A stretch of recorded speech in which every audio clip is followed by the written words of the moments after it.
A stone. A stone, a knife. A stone, a knife, a flame.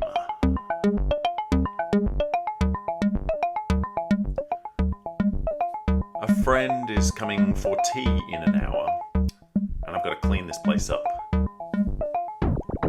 And I want to make a banana cake.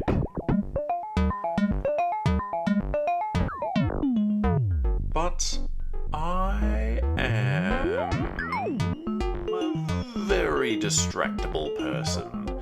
My mind tends to get distracted. And I've been thinking a lot about, a lot of things lately. I've been thinking about hands, I've been thinking about water, I've been thinking about my hands in the water, I've been thinking about how wrinkles form on my hands in the water, I've been thinking about palms, I've been thinking a lot about resistance lately. Now, I don't really know how to think about resistance. Maybe I can learn from the oatmeal stuck on these plates. I've been thinking about friction and using tools to rub, to repetitively scratch and scrub. I've been thinking about these mundane tasks of every day. Wetting things, drying things, wetting things, drying things.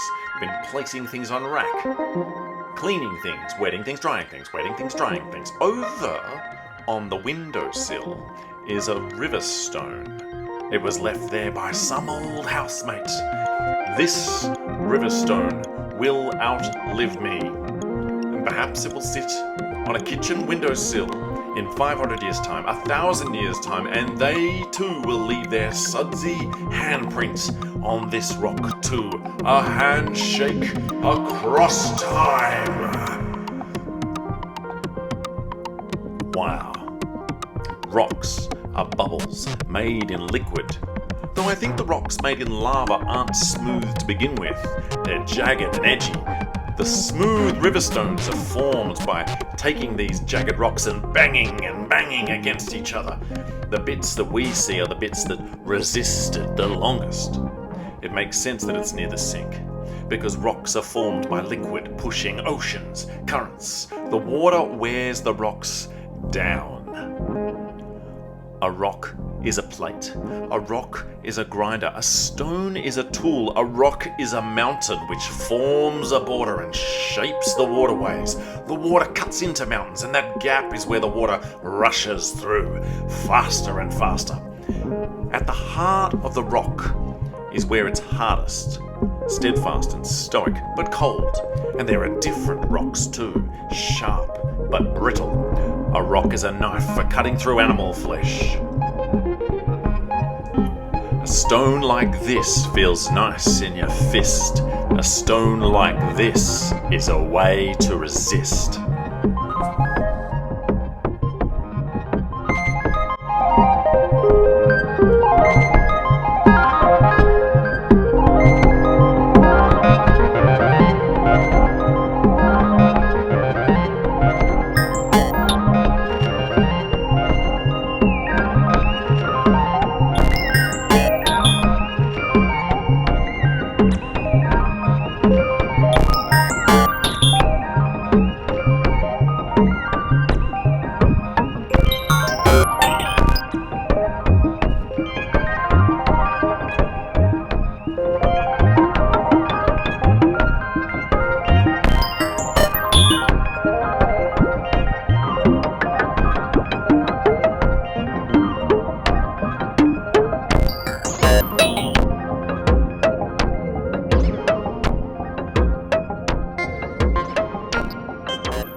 I've got a confession to make. I've been hiding in my art.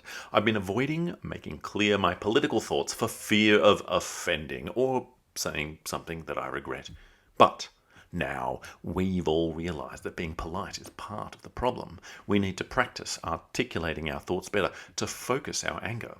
So, in that vein, I suppose resistance is opposing being controlled. It's disruption, it's subversion, passive resistance, violent resistance.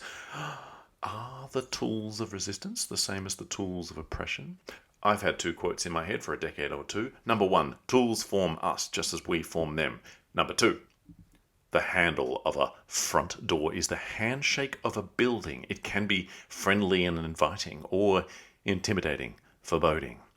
I've been thinking about the feeling of a good handle on that sweet spot in my palm. So perhaps a knife is anger, it is oppression, but it's also resistance. And it's just as varied as the rock. You can use the point of the knife to cut a tiny hole. Knives are the tools of survival. To resist death. If tools form us, what do weapons do? If you're a hammer, the world you see is nails. But what does that do to the hammer's soul?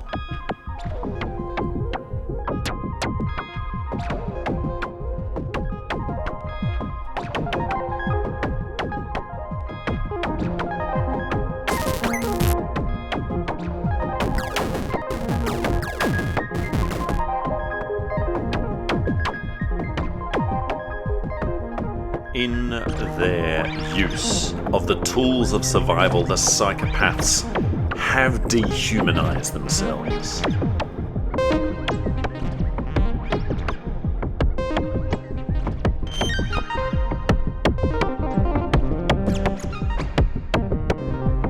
And now, we all have to clean up this mess before my friend arrives.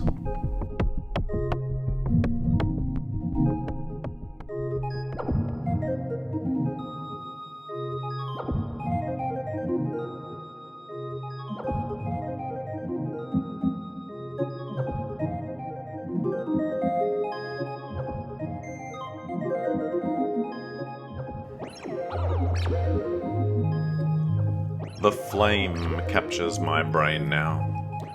Maybe more than the knife, the flame has helped us resist death. It is the gathering place, after all. It is a circle of warmth. A circle of warmth resisting the cold. Fire pits are sometimes surrounded by stones to protect us. But you should be careful with using river stones, because inside river stones is little pockets of water which heat up as the rocks heat up, and these can explode the hot rocks very unpredictably, which makes me think you could say a bomb is made of fire, of rocks and knives.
I'm not certain how best to articulate resistance yet, but I'm pretty sure I know what resistance is born from.